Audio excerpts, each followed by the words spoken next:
la amante de mi esposo intentó quitarme a mi hijo, alegando que yo no tenía condiciones para criarlo. Fue entonces cuando mi suegra decidió actuar, y lo que sucedió en el tribunal emocionó a todos. No puedes perderte esta historia. En aquella época, todavía éramos una familia, al menos en el papel. Damián salía temprano, regresaba tarde, y yo pasaba el día intentando encontrar un espacio que pudiera llamar mío. No era el hambre lo que nos amenazaba. Era otra cosa, el vacío de no tener un lugar donde echar raíces propias, la humillación de depender de un marido que, aunque presente, ya parecía demasiado distante. Mateo, con sus 6 años y ojos vivaces, era lo que me mantenía de pie. Cada mañana, lo dejaba en la escuela, le daba un beso rápido en la frente y salía a enfrentar una rutina que ya se había vuelto casi automática, golpear de puerta en puerta, entregar currículums arrugados de tanto ir en mi bolso gastado. El problema era que, en San Andrés, las oportunidades eran tan raras como los días de sol pleno en invierno. No tenemos vacantes, señora. Decían, con un gesto rápido, como quien ahuyenta un pájaro de la ventana. Aún así, yo insistía. Aceptaba entrevistas para cargos que ni siquiera entendía bien, prometía aprender lo que fuera necesario, hacía lo imposible por parecer segura. En la fila del mercado o esperando el autobús, escuchaba los comentarios disfrazados. Pobrecita de Isabela, Damián debería haber elegido mejor. Las palabras no dolían tanto como las miradas, como si yo fuera una carga silenciosa que él llevaba. Solo yo sabía cuántas veces dejé de comprar algo para mí, para que Mateo pudiera tener su merienda favorita en la escuela. Por las tardes, cuando la marea baja dejaba la playa cubierta de algas y conchas rotas, llevaba a Mateo allí. Él corría por la arena húmeda, recogiendo piedritas como si fueran tesoros. Y yo me sentaba en una roca fría, observándolo, con la cabeza llena de cuentas por pagar y ninguna respuesta concreta. No era falta de esfuerzo. Era como correr contra el viento. Una tarde, después de otra entrevista frustrada para ser asistente administrativa en una pequeña transportadora, llegué a casa cansada. Damián ya estaba allí, sentado en el sofá, mirando las noticias locales como si nada a su alrededor le importara. ¿Alguna novedad?, preguntó, sin quitar los ojos de la televisión. Nada aún, pero estoy esperando respuesta de la panadería del centro. Me dijeron que tal vez necesiten a alguien para atender. Murmuró algo entre un y un suspiro de impaciencia. No peleábamos. La indiferencia era peor. Era como intentar gritar bajo el agua. Mateo corrió hacia mí, sonriendo, sosteniendo un dibujo. Mamá. Mira, hice a los 3 yendo a Marte. Tú eres la comandante. Sonreí y abracé ese cuerpecito flaco. Para él, yo era invencible. Y por él, seguía fingiendo que realmente lo era. Fue una tarde que parecía como cualquier otra cuando mi vida se hizo polvo. El frío ya cortaba las calles de San Andrés como cuchillos cuando volví a casa, después de otra caminata inútil por la ciudad. Mis dedos, escondidos en las mangas del abrigo gastado, ya estaban entumecidos. Soñaba con llegar, abrazar a Mateo, preparar un té caliente y olvidar, al menos por unas horas, que el mundo parecía tan pequeño y sin salidas. La puerta de nuestra casa estaba entreabierta. Me pareció extraño, pero no pensé lo peor, todavía no. Entré llamando a Mateo. ¿Hijo? ¿Mateo? Lo que encontré en la sala me paralizó. Damián estaba allí, parado en medio del salón, y a su lado, una mujer que nunca había visto en persona, pero que todos los susurros del pueblo ya me habían presentado. Sonia. Llevaba un abrigo elegante, botas nuevas y una sonrisa indecente de tan natural. Parecía estar en casa. Parecía no tener dudas de que ese era su lugar. ¿Qué es esto?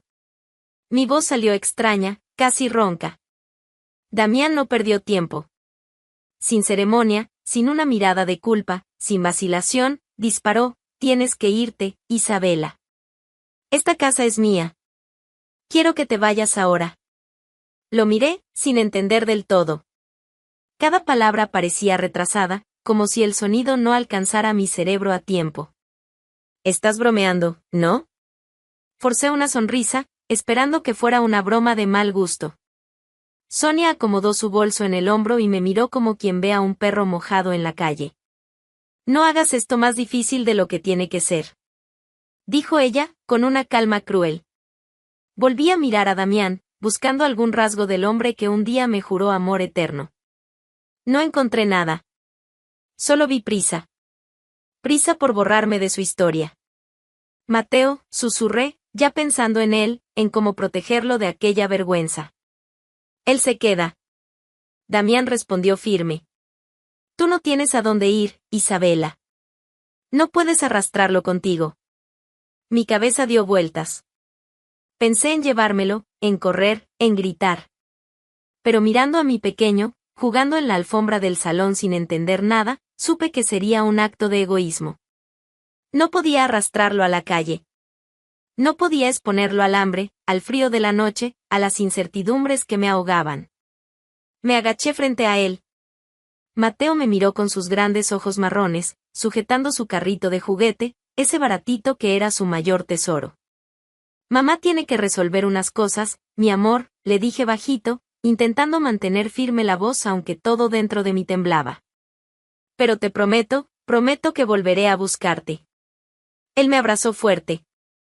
Tan fuerte que por un segundo pensé en olvidar la razón y llevármelo conmigo de todas maneras. Pero lo solté.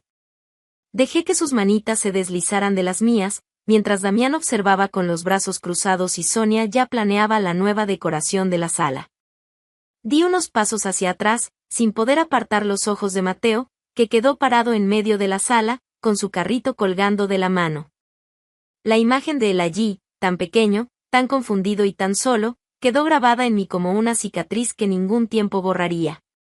Salí sin mirar atrás. Porque si miraba, no sería capaz de irme.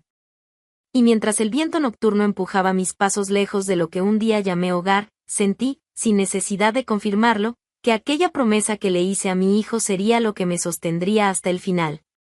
Volvería. Aunque el mundo entero intentara impedirlo.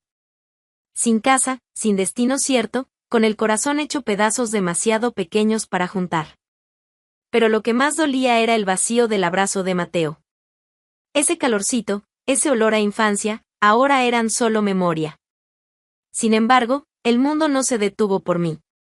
Mientras dormía en habitaciones alquiladas, en camas que crujían con cada suspiro, Mateo seguía su rutina en la casa que antes fue nuestra. Y Sonia, la mujer que había destruido todo, empezó a mostrarse de una forma que jamás hubiera imaginado. Cuidaba de él. No por obligación, ni para hacerse ver mejor que yo, sino con un tipo extraño de ternura que ni ella misma sabía explicar del todo. Ella se encargaba de llevar a Mateo a la escuela, sujetando su pequeña manito hasta la puerta. Ella aprendía a preparar el arroz como a él le gustaba, medio pegajoso. Por la noche, le leía historias tontas de dragones y caballeros, aunque a veces se equivocara en el final, solo para verlo sonreír antes de dormir. Mateo me extrañaba. Lo sé porque, aunque pequeño, lloraba bajito en la almohada durante las noches frías de San Andrés. Lo sé porque, cada vez que lo visitaba, sus ojos se iluminaban como si fuera Navidad. No tenía nada para darle, nada más que promesas y pequeños regalos comprados con las monedas que me sobraban. Una camiseta de dinosaurio que encontré en un puesto callejero. Un carrito de plástico tan barato que apenas giraban sus ruedas.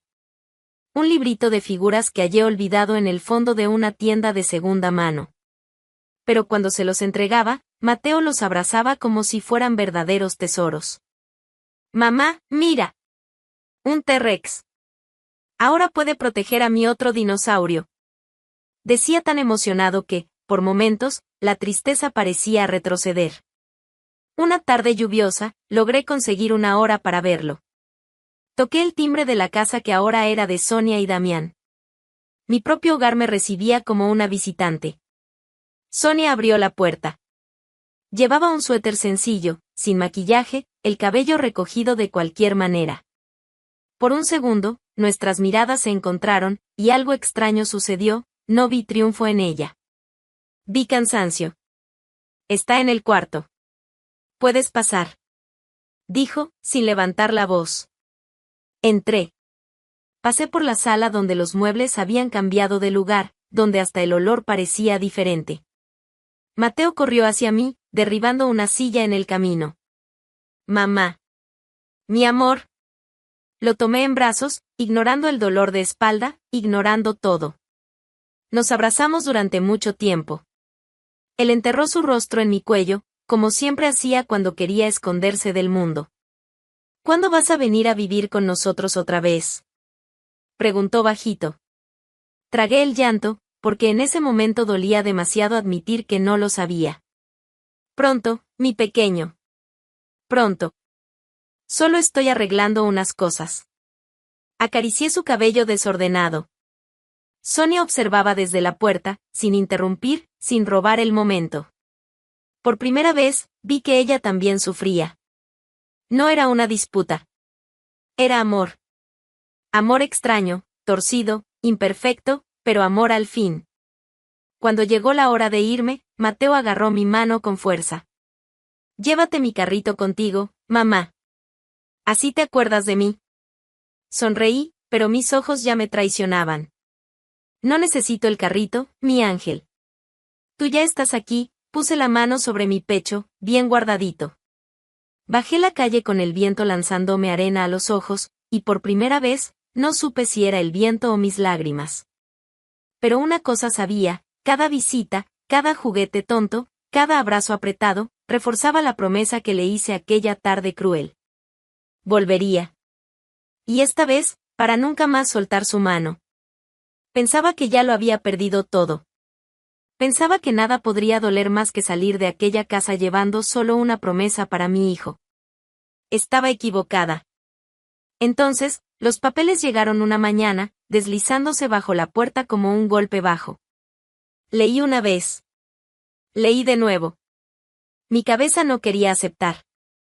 Solicitud de custodia definitiva de Mateo. Damián no solo había aceptado mi ausencia, la oficializaba, como si fuera natural borrar a una madre de la vida de su hijo. Su firma al final de las páginas me quemaba más que cualquier palabra fría impresa. Sonia había impulsado todo. No había dudas. Su prisa por estabilizar el nuevo hogar pasaba por encima de los lazos que Mateo y yo habíamos tardado años en construir. Sentada en el borde de la cama de pensión donde me escondía del mundo, miraba el suelo de tablones gastados, intentando entender cómo luchar contra algo tan grande sin armas en las manos. No tenía dinero para pagar un abogado. Ni siquiera tenía una dirección fija para argumentar que podía ofrecer un hogar. No tenía testigos. Todo el pueblo sabía que yo era la que no había conseguido nada en la vida. Quise rendirme. Aceptar que me habían vencido. Pero antes de que la resignación pudiera echar raíces, golpearon la puerta. Me levanté desconfiada. Y cuando abrí, casi no lo creí. Dolores. La vieja Dolores, con su abrigo negro y la mirada firme que siempre me intimidó más que cualquier palabra. ¿Puedo pasar?, preguntó sin ceremonia. Le di paso. Entró sin esperar invitación, barriendo el pequeño cuarto con su mirada crítica. No voy a andarme con rodeos, Isabela. Sé del proceso. Me senté de nuevo en el borde de la cama, mientras ella permanecía de pie, como si la sola idea de acomodarse en un lugar tan pequeño fuera una ofensa. Vine a decirte que no estoy del lado de mi hijo. Ni de ella. Dolores hablaba como quien clava estacas en el suelo, marcando territorio. No dejaba espacio para dudas. Mateo es tu hijo. Fuiste tú quien lo crió. Quien soportó todas las dificultades. ¿Y ahora quieren borrarte como si fueras un error? No. No lo voy a permitir. Su voz temblaba, no de debilidad, sino de indignación. Y fue eso lo que rompió la armadura que intentaba vestirme. Pero no tengo cómo luchar, mi voz salió pequeña, una sombra de lo que fui. Ella me miró como si hubiera blasfemado. Tienes lo que importa, dijo Dolores, acercándose hasta que pude sentir el amargo olor a naftalina de su ropa. Tienes la verdad de tu lado. Y yo también. Yo vi. Vi quién siempre estuvo al lado de ese niño. No fue mi hijo, no fue esa mujer, fuiste tú. Las lágrimas llegaron sin aviso, calientes y traicioneras. No intenté contenerlas. Dolores no era una mujer que exigiera orgullo a cambio de dignidad. Conozco a un abogado. Un hombre honesto, que aún respeta las palabras que dice. Él te va a ayudar. Sin cobrar. Intenté agradecer, pero las palabras se me atoraron en la garganta. Ella puso su mano firme sobre mi hombro. No creas que es bondad. No lo es.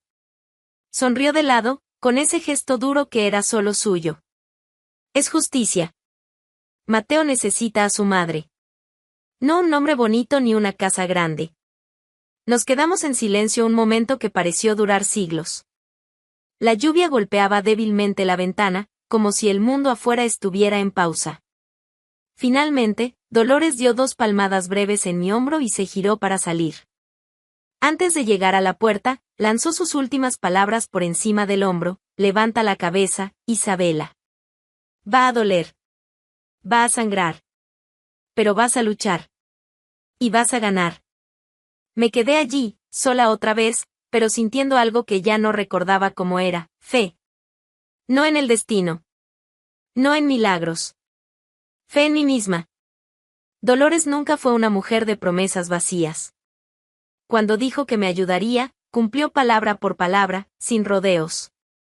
Poco después de nuestro encuentro, me buscó, sentándose frente a mí con la misma seriedad de quien planea una guerra.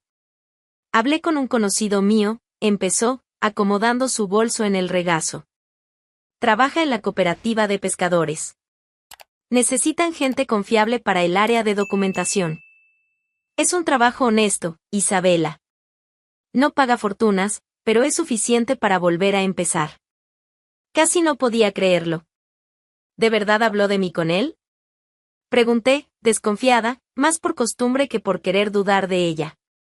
Dolores soltó una risa seca, sin humor. Sí, lo dije. Y si quieres saber, no pedí un favor. Solo conté la verdad. Que eres una mujer de palabra, de coraje. Cosas que, por lo visto, escasean por aquí. Al día siguiente, seguí sus instrucciones y llamé a la puerta de la cooperativa.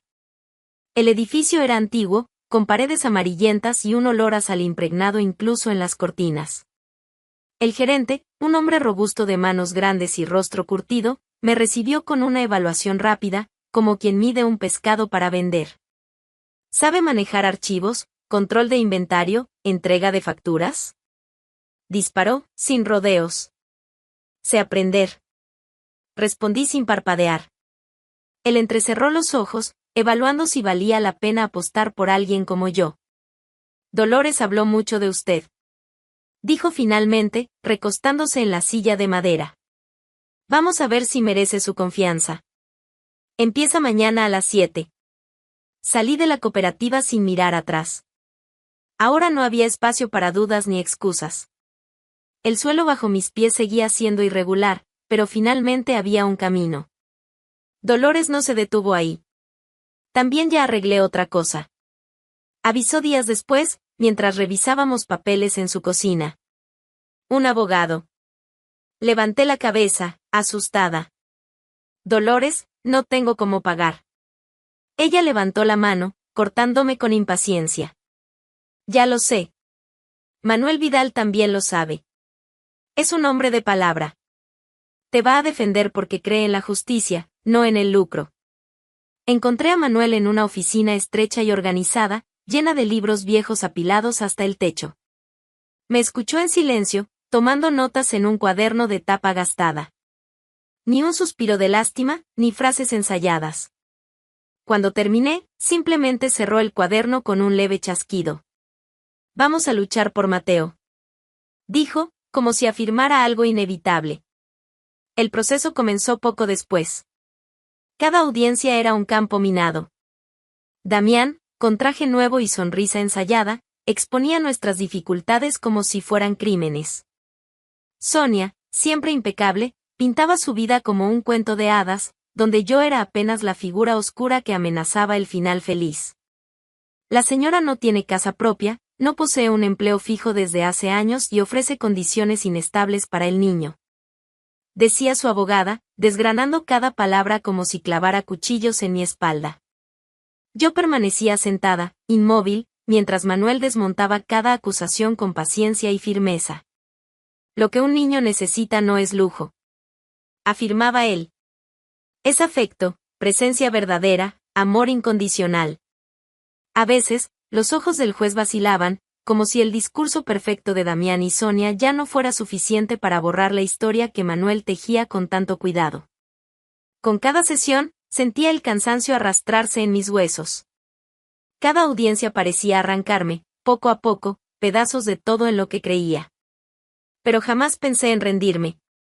Cada golpe recibido solo reforzaba la promesa que le hice a Mateo. Llegó el día de la audiencia final. Las horas en el tribunal se arrastraban como si el tiempo hubiera olvidado pasar.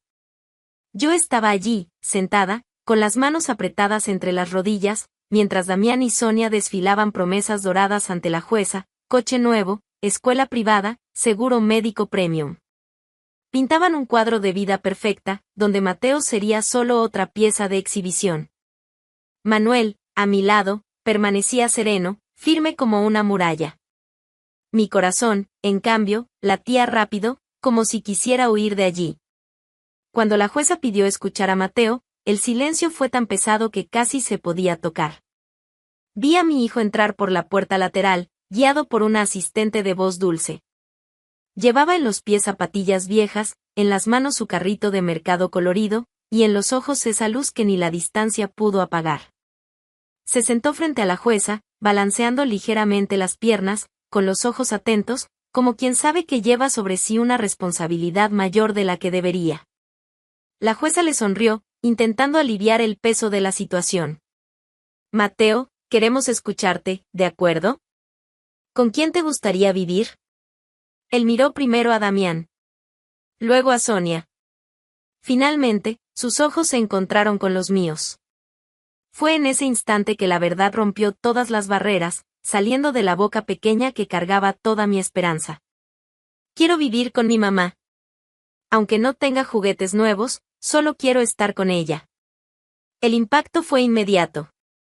Sonia bajó la cabeza, como si las palabras le hubieran robado el aire. Damián desvió la mirada, observando el suelo como un niño avergonzado. Manuel mantuvo el semblante sereno, pero percibí un leve levantar de labios, casi una sonrisa contenida. Yo, sin fuerzas para disimular, cerré los ojos por un segundo. No era tristeza. Era alivio. Era la confirmación de que todo el esfuerzo, toda la humillación, toda la lucha no habían sido en vano. La jueza miró a Mateo por un largo instante, luego recorrió las páginas del proceso, suspiró de forma casi imperceptible y declaró, con base en las pruebas presentadas y, principalmente, considerando el deseo sincero manifestado por el niño, este tribunal decide conceder la custodia de Mateo Sánchez a su madre, Isabela Sánchez. El sonido del mazo en el estrado retumbó como un trueno mudo en mi cabeza. Por un momento, no hubo nada. Ni palabras, ni movimientos. Solo el peso de aquella victoria justa, hecha de carne, hueso y amor, cayendo sobre todos nosotros. Mateo sonrió. Yo simplemente respiré. Finalmente, después de tanta lucha, podía llamarlo mío otra vez, no por instinto, no por desesperación, sino por derecho. Mateo dormía profundamente en el banco a mi lado, con la cabeza apoyada en mi regazo y las manos aún agarradas a su viejo carrito de mercado. Lo observé en silencio mientras el taxi cruzaba las estrechas calles de la ciudad, sintiendo una mezcla de alivio y miedo. Habíamos ganado una batalla. Pero construir nuestra nueva vida sería otra historia. Cuando el coche se detuvo frente al edificio bajo y sencillo que sería nuestro hogar, desperté a Mateo con cuidado. Llegamos, campeón. Susurré. Él abrió los ojos despacio, parpadeando contra la luz, y entonces sonrió de ese modo que parecía barrer cualquier resto de tristeza que hubiera en mí.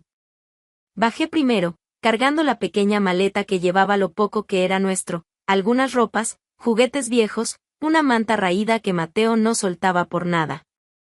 Él saltó detrás, ojos atentos, curiosos.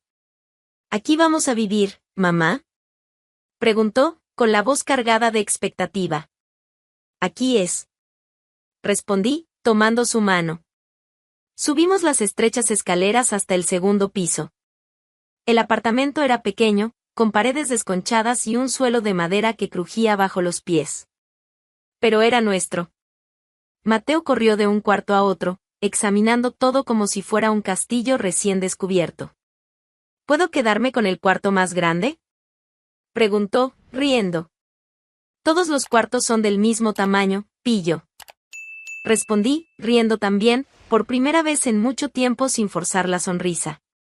Pasamos aquella tarde limpiando, ordenando, inventando maneras de transformar aquel espacio vacío en un hogar.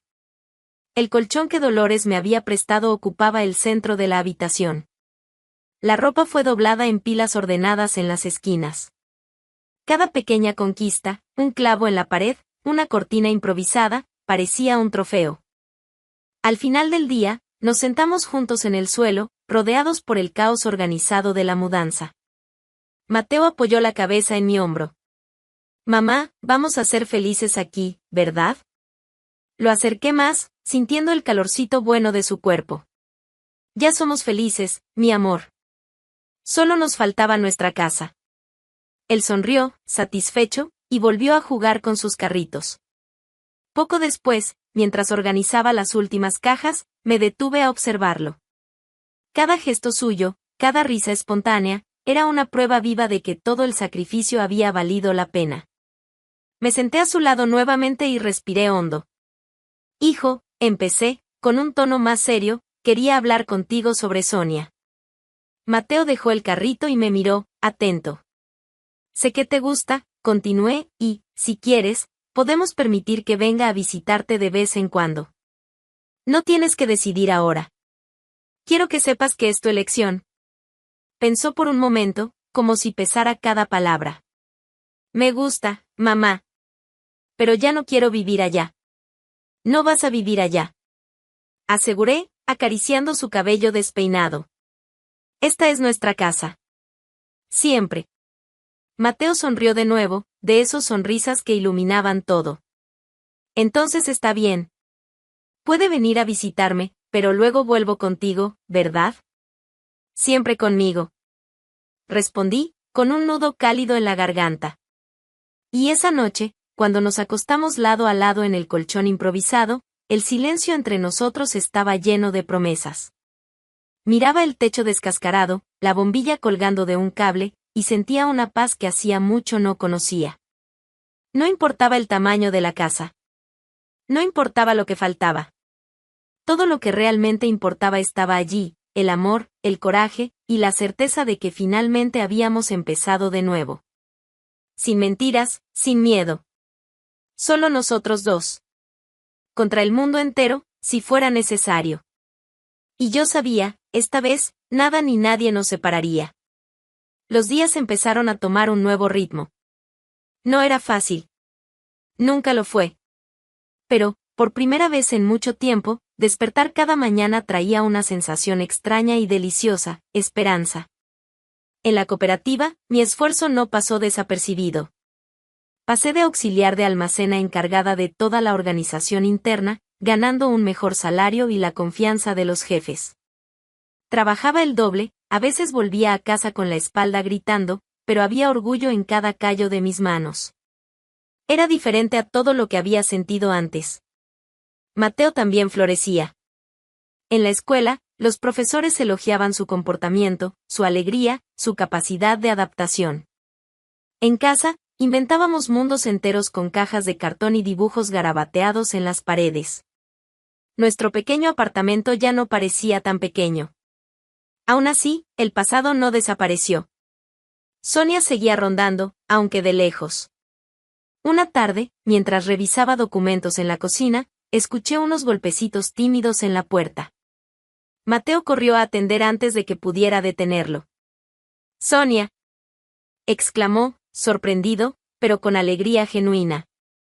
Dejé la pluma y fui hasta la puerta. Ella estaba allí, vestida con sencillez, sin maquillaje, sosteniendo en las manos una pequeña bolsa de papel con pastelitos de chocolate. «Buenas tardes, Isabela», dijo, sin saber dónde poner las manos.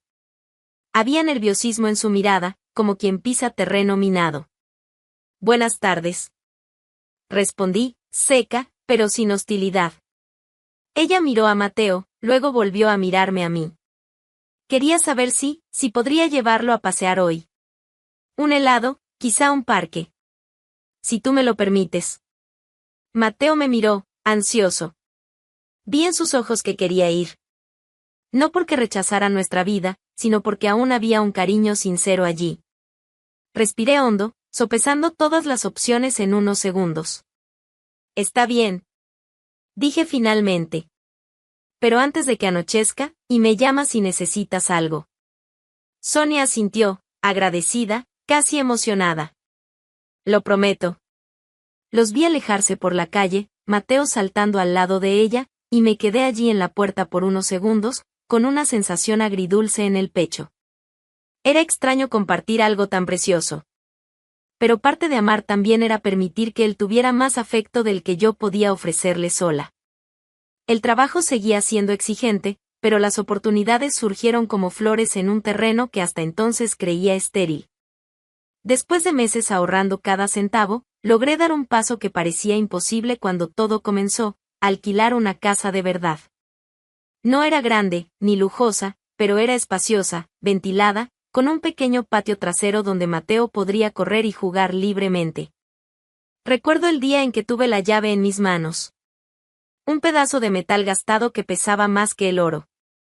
Cuando abrí la puerta por primera vez, Mateo corrió adentro como un huracán, riendo fuerte.